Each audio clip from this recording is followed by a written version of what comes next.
Hi, I'm Clark on Temptress. Today we're going to do something a little different. We're going to dive into that product I developed, the BankManager. We're going to go into the installation and operation of it. It may not be for everybody out there, but if you have batteries in your life, whether it be an off-grid house, camper, or boat, of course, this is a good product. Sold a bunch of them, people like them. But it's always clearer to see somebody do something than to read the manual. So I'm going to make kind of a video version of the manual today, and I hope you enjoy.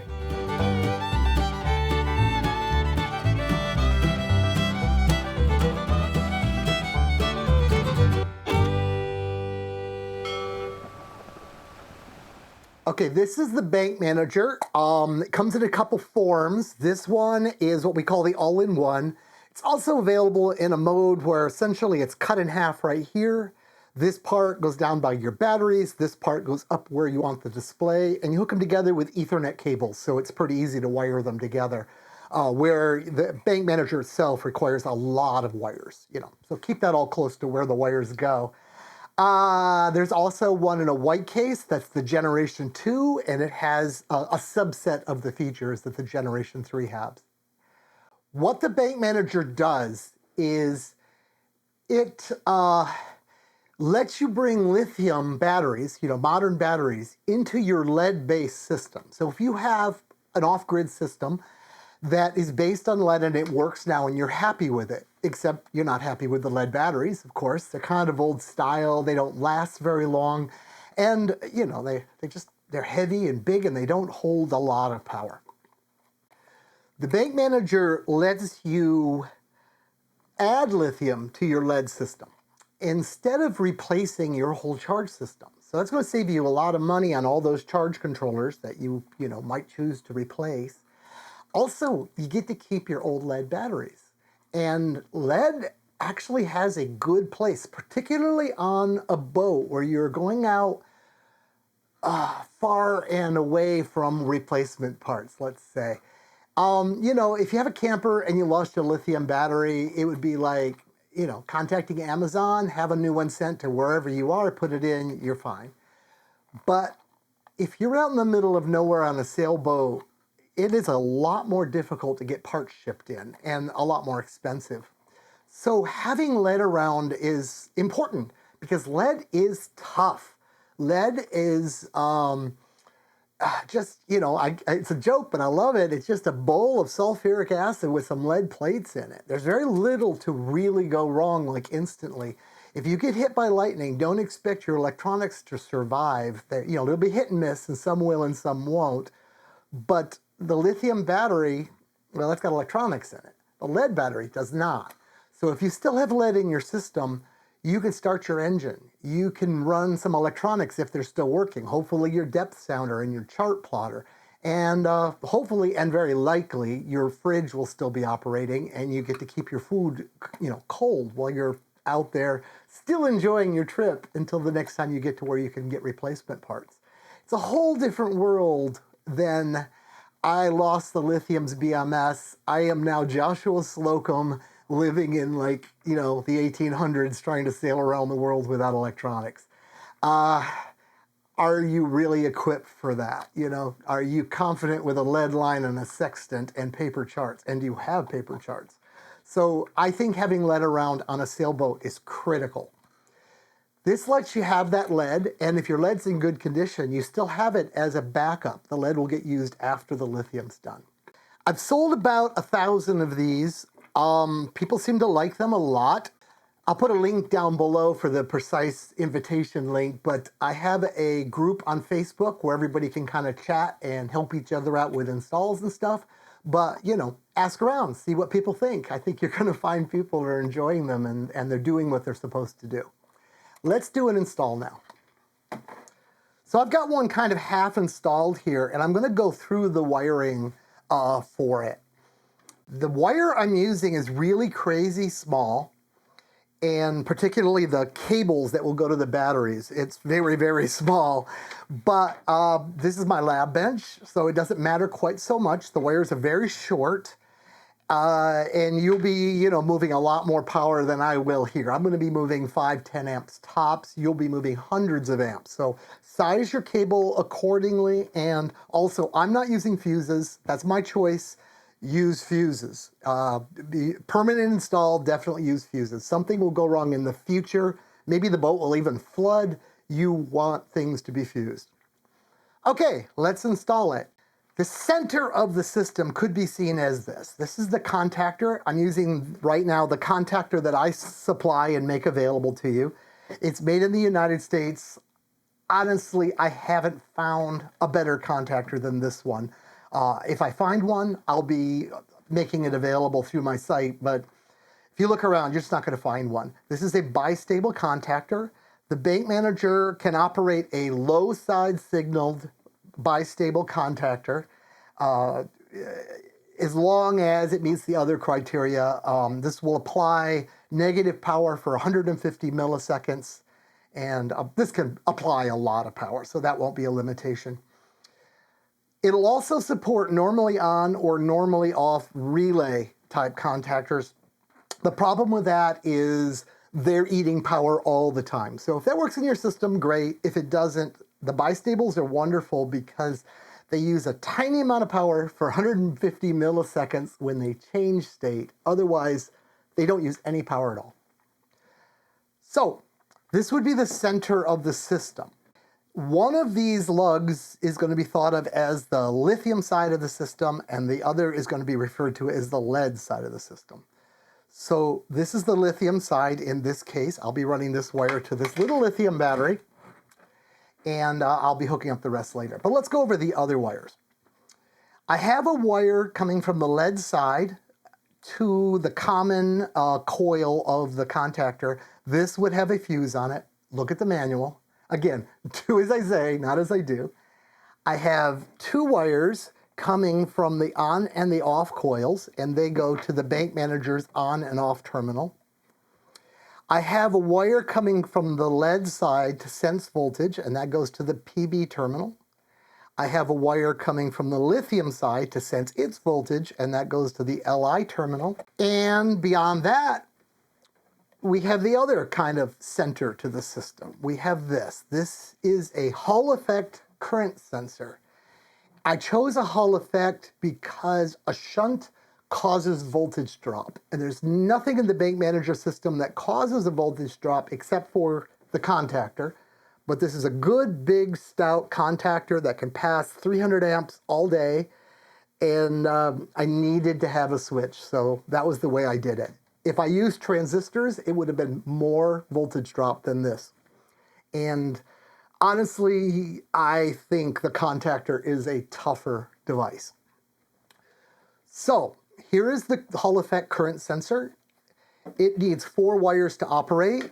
It needs 5 volts, which you can get from the BankManager, the 5+5 terminal. It needs ground, and it's going to get that right from your battery ground, along with the BankManager itself needing ground. And then 2 more wires, which are essentially the data wires, how this tells this what's going on. This device will look at whatever's going through this donut and measure the magnetic field that's being generated by the current that's flowing through it. And it can tell how much current based on that magnetic field, and it can tell what direction the current is traveling in. So this makes a very nice system for tracking the current. We're going to take the big cable that runs to the lithium side of the contactor, go through the current sensor with the arrow on the top pointing towards the battery, and then we're going to hook that up to the battery's positive terminal.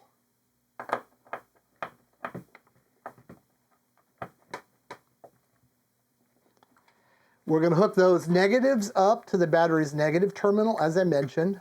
Whenever you make a second contact on a battery, especially a lithium battery, but they have a lot of power, I like to turn my head away or make sure I have glasses on and tap.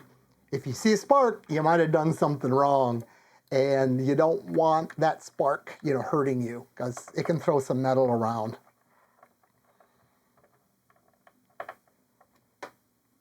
Okay. Now we're going to hook the lead battery up. And we're going to start with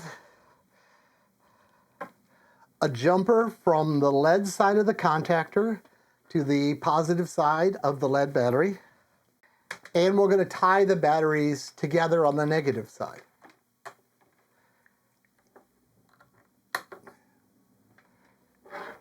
So now the batteries are all negative together. The lithium is connected and the lead is connected to the contactor. All charge sources and all loads are going to connect to the lithium side. So their negative, of course, will connect to the negative. That's all shared. And right now as a charge source, I'm going to use this bench power supply because it's going to give us control over the system that I couldn't do with a solar regulator here in the lab. I can actually turn this up and down. So we hook that to anywhere on the negative. That's all joined together. That's convenient. And then the positive, I could hook here to the lead side of the contactor, but just out of convenience, because there's no more room to clip on, I'm going to hook it to the lead battery itself.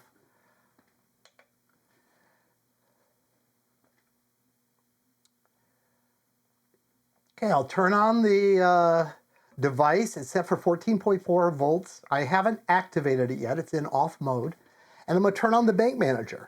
So there's a switch here on the BankManager. I made sure that was up and off before I started the process.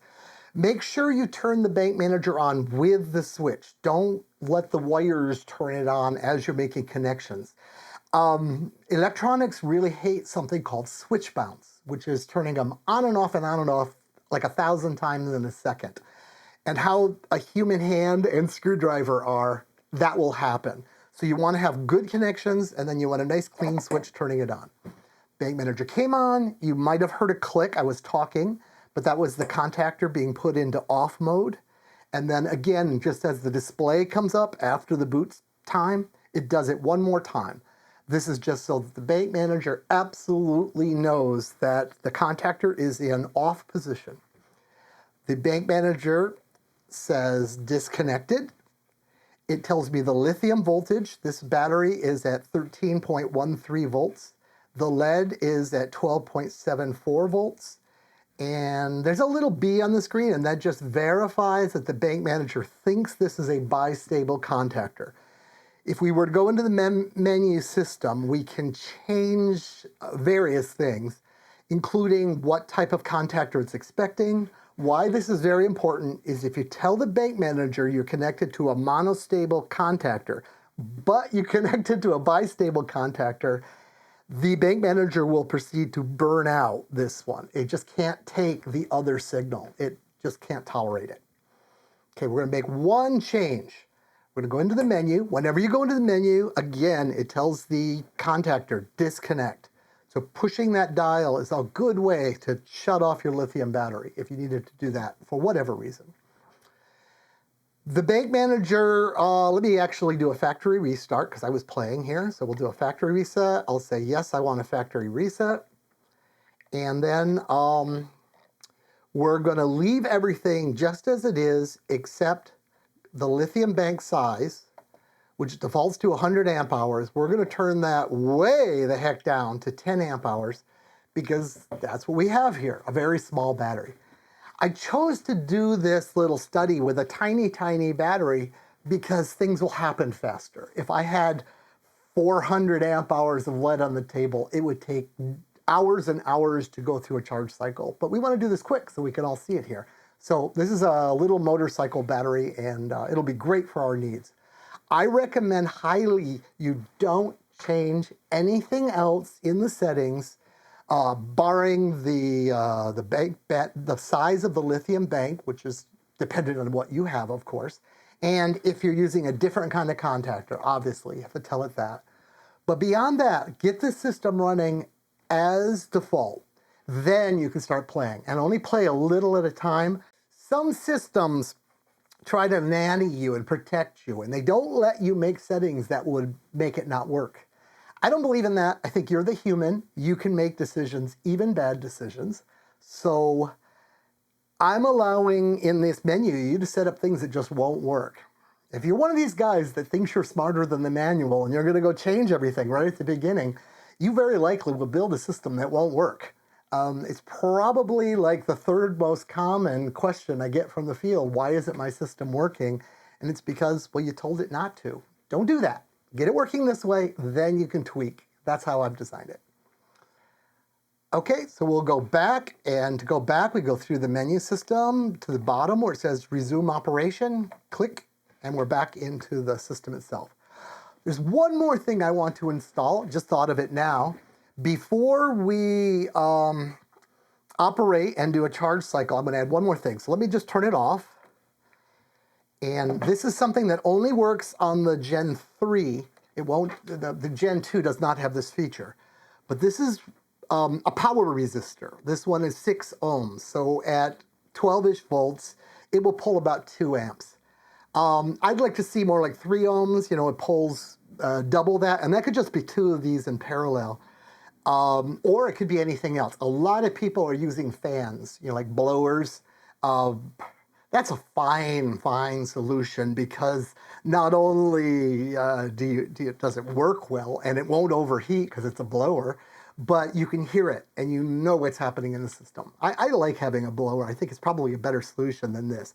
If you use one of these power resistors, very easily available on Amazon, and they don't cost much, but just know, even though they're rated for 50 watts or 100 watts, that's their rating if you keep them cool. And they're all made in China now, and they're not tremendous at that. So you've got to screw them very securely, even maybe with some thermal paste, to something that can sink that heat away. Something like a piece of aluminum. In this case, it's just not going to matter because we're only pushing 2 amps and it won't be for very long. And I'm right here watching it. But I'll tell you, if you hook it up and it operates for too long, it can get so hot it could actually melt and start a fire. So it's up to you what load you put and what safeties you use. Okay, let me hook that up to the load. I have a rule that makes it pretty straightforward. Nothing connects to the lithium side of the contactor. No loads, no charge sources. They're all on the lead side. This load actually is the one exception because the only things that hook to the lithium side are BankManager, and this is part of the BankManager. So let me hook up this load wire. Load is the last pin.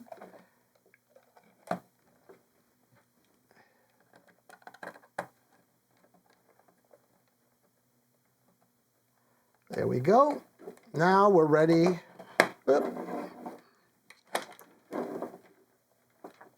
wire's out of the way. Now we're ready to operate. So again, I'm going to boot it up. The splash screen tells you it's a Gen 3 and it's version 3 point whatever. Initial boot up. On the bottom of the screen, it doesn't tell you the percent of charge. The manual will say at the bottom of the screen, it's going to show you the percent of charge. If you've hooked up the thermometer, the thermal reader, the thermal sensor to the BankManager, it would actually initially tell you the temperature in degrees Fahrenheit of the sensor. That's mostly so you can debug you've hooked the sensor up correctly. If your batteries have cold protection or you're in the tropics and there's no chance of the lithium freezing, don't use that. Just leave it off. The cold protected batteries do a better job of protecting themselves than the BankManager can. And of course, if your batteries have no chance of freezing, just don't bother with it. One problem with hooking up the temperature sensor is if you get a bad connection, or honestly, if you get a bad temperature sensor, it can kind of flip around a bit, you know, like a bad connection. And it can momentarily tell the BankManager, hey, everything's freezing. And the BankManager will shut right down and disconnect the lithium battery. And that can be very confusing. So if you're getting a strange anomaly where you're just getting disconnects where you don't expect it, just temporarily at least disconnect the thermometer. Back to a normal install. It's not going to tell you the percent of charge until it finishes its first charge cycle. And the reason for that is the BankManager has no clue. It just booted up. It doesn't know if you connected it to a fully charged battery or a well-discharged battery.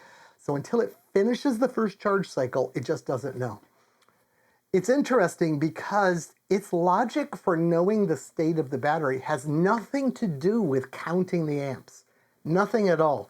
In fact, the BankManager Generation 1 didn't have the ability to display the percent of charge at all. And it still worked. The logic is based on some fairly complex multidimensional math that models the electrochemistry of what's happening inside this cell, and it does a really good job. Not only do a lot of people in the field have these, and a lot of the people who have these are electrical engineers, early adopters of something like this, brings in a lot of people that are very knowledgeable. More than a few guys have set it up on their bench, like they bought it in the middle of winter and they couldn't install it in their boat yet, and they just really wanted to play. And I've had a couple of guys really do an analysis of it and respond back, yeah, Clark, it works, I myself use this every time that I get a battery in here for review. So I've tried it on so many different batteries of so many different sizes and manufacturers. And this is what I do just as a part of doing the review. I charge it up with the BankManager to 100%. Then I disconnect the BankManager and I overcharge the battery. And I do that so that I can start looking for cell balance and all that analysis. But I can tell that just a little more power and the voltages start skying up into the hockey stick. So the BankManager can find the point where the battery is fully charged, and it could be any voltage. I've seen it want to shut off at 13.7, and I've seen it want to run until like 14.5, 14.4. It depends on the battery, the size of the battery, the rate of current, the history. There's just a lot. After I do that test, which is a pretty good test, that I got to the top, I usually use some power, usually doing the thermal testing on the battery. Then I charge it again with the BankManager and do a discharge cycle through a calibrated device that counts the amp hours.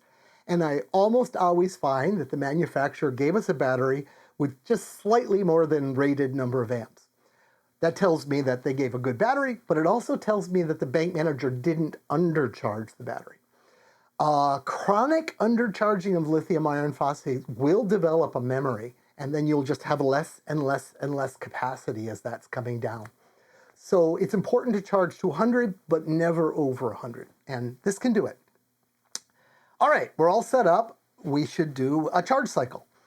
We have to verify some things, and I will go into that at the end of the video as far as the menu settings, because I think I might run through all the menu settings really quick at the end. But I know this one's calibrated, so it's okay. And what we have to verify right now is that it can turn on and can turn off. We want to run a charge cycle, watching the BankManager, making sure it's acting sanely before we leave the boat, because, never install big power systems on your boat and just walk away. You could have a problem. So, right now, it's in a strange situation, initial boot. And at initial boot, the lithium is at kind of its float, resting situation up in the 13s, and the lead is its in resting situation, which is 12.8-ish. So I'm going to give some power to the charge system. Remember, it charges into the lead side. So I'll turn on my charger, charging at 5 amps.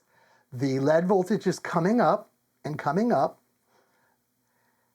And in a few moments, they'll come together, and when the BankManager sees that, click, it brings it together.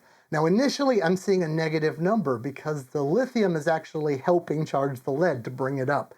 But real soon, they're going to come together, and then the power is going to go primarily into the lithium. I've used both of these batteries a little bit so that they wouldn't be fully charged. I think in normal operations, once you're all set up, the lead will very likely be fully charged all the time, which is what lead wants. You'll get a longer life out of lead if you absolutely fully charge it and then actually float it up a bit. Think about if you owned a sports car that you didn't use all winter and you put one of those little trickle chargers on the battery to keep it happy. What that's doing is holding the battery, the lead battery in that car, at like 13.2, 13.3 volts. Well, all night, the lithium is going to hold that up. And it's like having a trickle charger on your lead. So your lead should last a lot longer than you're used to. While we're charging, let me talk about how to set up the charge controllers in your boat or whatever. You want to leave the absorption numbers, the bulk numbers, all of those charge the battery hard type numbers set for the lead that you have. If you have flooded, it's usually slightly different than its AGM, definitely different than if it's gel. But set them for what the lead wants to like finish the charge cycle. Don't worry about the lithium. The lithium is controlled by the BankManager, and it just does a much better job than this idea of charging to a voltage. What you want to change though is the float. Most battery chargers will default to floating at like 13.8, which is right when you have lead all alone. But in this system where you have a hybrid and the lithium is doing the heavy lifting, you want to set that a lot lower. You want to keep the lithium happy. So set that to 13.3. I think that's a great number. Now, if you can't set that to 13.3, and you have to leave it up to 13.8 or whatever it is, what you want to do, well, you want to have a Gen 3. And what the Gen 3 is going to do, and we'll get into detail on that in a minute, but it's going to, as soon as the charge is done on the lithium, it's going to start lowering the lithium voltage very directly using this load. And that will get the lithium down into that 13.3 that it likes to be at. And then when the lead cycle finishes, and then the charge controller holds it up to 13.8, the BankManager will say, oh, well, these voltages are too different. I'm not going to reconnect. And while you're away from the boat, your refrigerator is using power. It's all coming out of the charger. So you've got that going for you. This is taking rather longer than I thought it would because the lead battery wasn't fully charged. And that's going to be common on your first setup, right? Because you've been using that battery. So let the BankManager do its work. Let it go until it clicks this off. Even if you see higher voltages, you just got to kind of trust it.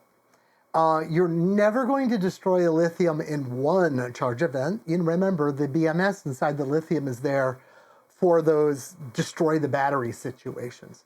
The BankManager is there to do the right thing to get it to 100%. And in this case, I'm still putting out like 6 amps and only 3 of them are going into the lithium. The rest are still trying to bring this lead up. In the future though, since we're going to use the lithium to do all of our daily work and running the boat or system all night, the lead will very likely never ever get discharged again until your lithium is completely depleted. So this is a special case on the first charge cycle. I am starting to see the voltage go up quickly, and I'm seeing the current going down, and that's usually an indication that that lithium is starting to fill up. I'm at 14.2 volts right now. Other situations, you could see it go off at 13.7. But let's watch. I think a click is imminent.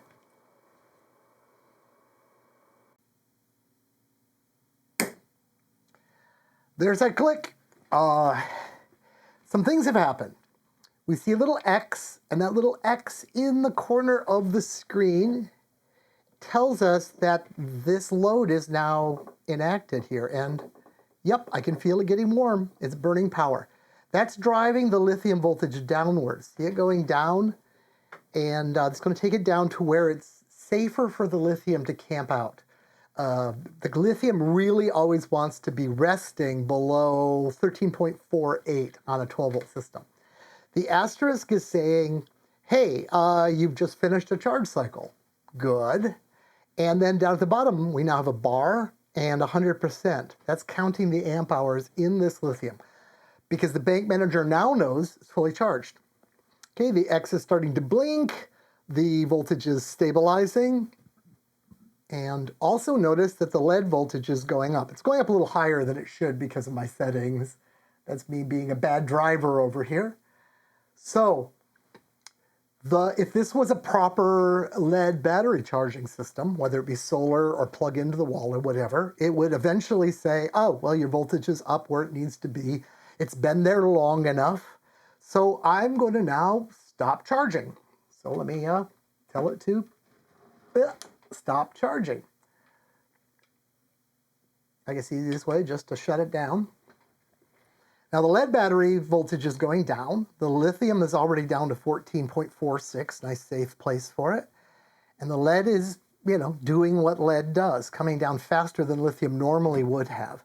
If we had any loads at this point, of course, the lead would come down faster, and let's do that. This is the calibrated discharging device that I use when I test batteries. It's just a good way to turn electricity into heat.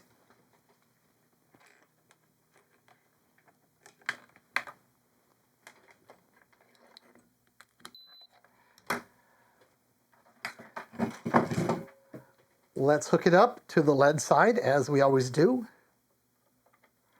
I'll be using blue for negative, because that's what I got.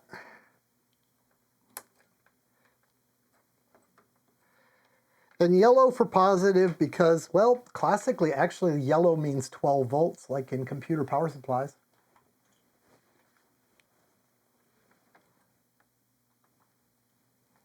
Okay, I'll turn the little dial up here a little bit, and we'll start drawing some power. And of course that lead voltage will come down, and when the two voltages come together, the BankManager says, I would rather run off lithium. So we're drawing power off the system right now, and it's coming from the lithium. Now a little is coming from the lead because the lead was just held artificially high. That's called surface voltage. But that's going to go away pretty quick, and it really doesn't affect the cycle of the lead so much. Well, that's the charge cycle. This would run all night. Eventually, all the power would be coming from the lithium. I'll let that go a little while, and then I'll get back to you. Okay, I've taken a little power out. Let's imagine, it's the middle of the night. Power's been coming out for a while. I'll turn the charger back on. It's morning. Sun came out. Solar panels are doing their things. So we're charging again. And we have power starting to go into the lithium. The voltage is coming up. And we still have an asterisk, you notice. That means this lithium is not a candidate for a recharge cycle. Now, if we had actually gone through the night, very likely we would draw enough power out of that battery so that it would be a candidate for a recharge cycle. But it's still 98% more than that full. And the BankManager knows that, hey, I shouldn't be putting power into this battery. It needs to actually, we just don't want to go charge all the time. It's hard on them. So it's got lots of capacity. Let's give it a pass this time. So the BankManager will watch the voltage, and it will prematurely disconnect that. The point it'll disconnect it, usually I say that I can't tell you the voltage. This time I can, because it will be when it gets to that dangerous threshold where the actual chemistry's activation energy for damage can happen, and that's 13.48 volts. And it's actually calibratable like everything else in the menu, and by default I set it to 13.45 volts. When we hit 13.45 volts, it will disconnect, and that will be the end of our demonstration. Then I'm going to go through the menu and talk about all the menu items, and that will equip you with knowing how to run a BankManager, I think. Not so hard. Generally, it takes care of itself. Once you've done these tests and you get it the way you want to get it, you just ignore it. The BankManagers, 3 of them, because they have 3 different banks of lithium that are all different in temptress, have been like a year and a half all by themselves. Emily still visits the boat for me and inspects things, and she looks at it and takes a picture of them, and they're all working fine all by themselves. No human has made any adjustments to them in a year and a half. Okay, voltage is coming up close to that magic number.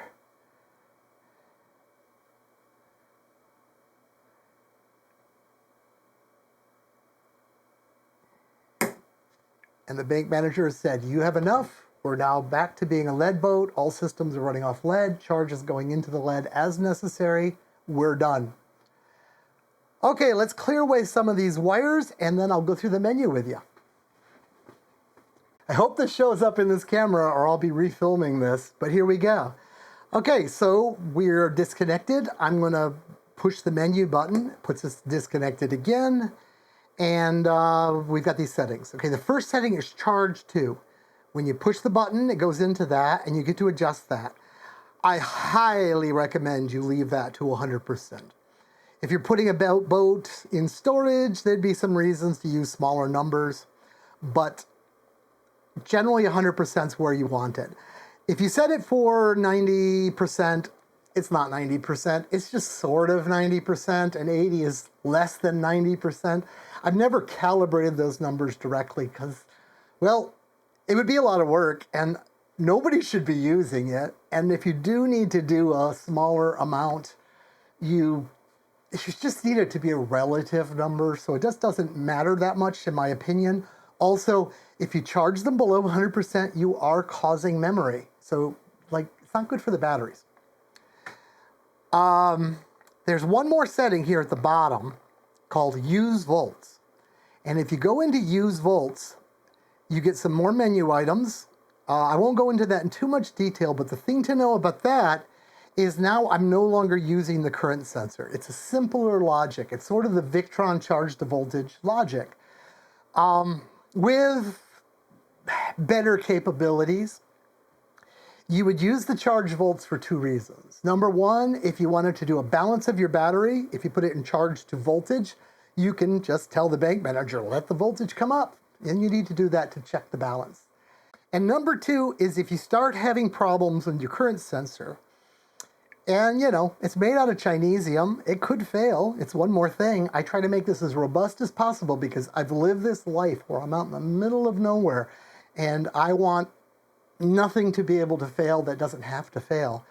The BankManager can go into this mode if you can't get good current sense, and it'll still operate your system. Not as well, but it will.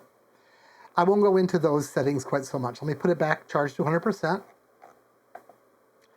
The next one we've already talked about, the bank size, and we've got that set to 10 amp hours, but normally you'll set it much, much, much higher.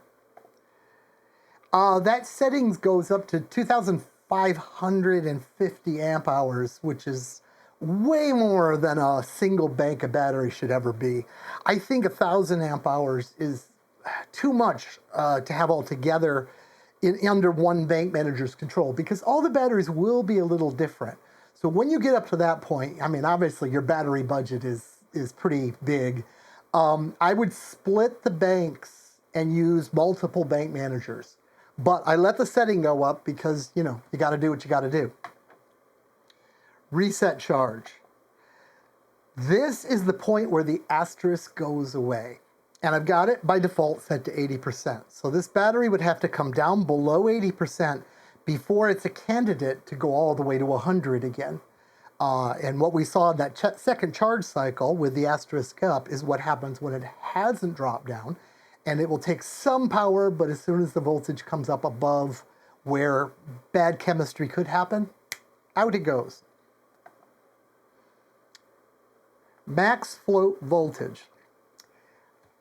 I hate that word, max float voltage. It's confusing. It has nothing to do with the float voltage of your charge controllers. It's that magic number where the bad chemistry can happen. 13.45 is the default setting. Technically, 13.48 is the correct setting, but you get to play with that. And if you take that way up, it might be a way to make the clicking go away. If you have a Gen 2, you'd be doing a little bit of harm to the battery, but a couple tenths maybe won't make that big of a difference. Your boat, your choice. Contactor type. Bistable and monostable. Again, you hook it up for the type of contactor you have. Do not set it for monostable and hook to that bistable contactor. Bad things will happen, and they'll happen within 5 seconds. And that's $180 of bad things. Maximum amps. Think of this as a software fuse. Don't trust software fuses. But I'm going to turn this number down to the maximum current I ever want coming out of that lithium battery. In this case, a long way, because that's not a very big battery. That battery, for example, is rated at, it's a starter battery for a motorcycle, but let's say 300 amps, which is huge for this battery. The wires couldn't possibly have that. I'll bring it down more. Let's say 100 amps. What I'm saying now is if for whatever reason more than 100 amps are drawn from here, the BankManager will shut this battery right down. That's no excuse for not having a proper fuse, but let's say we decided we wanted a 150 amp fuse in the system, but we set this to 140 or 130 amps. The BankManager now protects your expensive fuse. That's a good thing. Also, it's belt and suspenders. And why you want to set that number, remember, it's above like what your inverter could possibly pull. But let's say your great big double-aught cable coming off your lithium that goes eventually to your alternator, falls off your alternator, touches the engine block. Well, that lithium battery is going to try to put all of its power right into your engine block. That's not a good thing. This will shut things right down. Won't shut down your lead, but it'll at least shut down the lithium side. Minimum percent of charge. It's the opposite of like the maximum numbers. I default to off, but if you turn it up a bit or down a bit, it'll say, for example, whenever the lithium battery gets below 20%, I want you to disconnect the lithium and I want to run off lead. Some people want to do things like that. I personally don't. I think use the lithium till it's dead. Better to cycle lithium than to cycle lead. Sensor type. Most people have a 200 amp sensor. I think 200 amps is a good amount. According to the sensor manufacturer, these go to 150%. So that means a 200 amp sensor will go up to 300 amps of readings. Maybe it'll get a little wrong up there. And 300 amps is the maximum for the contactor. But if you have a really big system, you can order bigger sensors and you can actually run two of these contactors in parallel. So there might be some logic to go up higher. Why doesn't everybody just get a 600 amp sensor? Because that would triple the range, but that will cut the accuracy to 1/3. So we want to see those tenths of amps. We need to keep with a smaller one.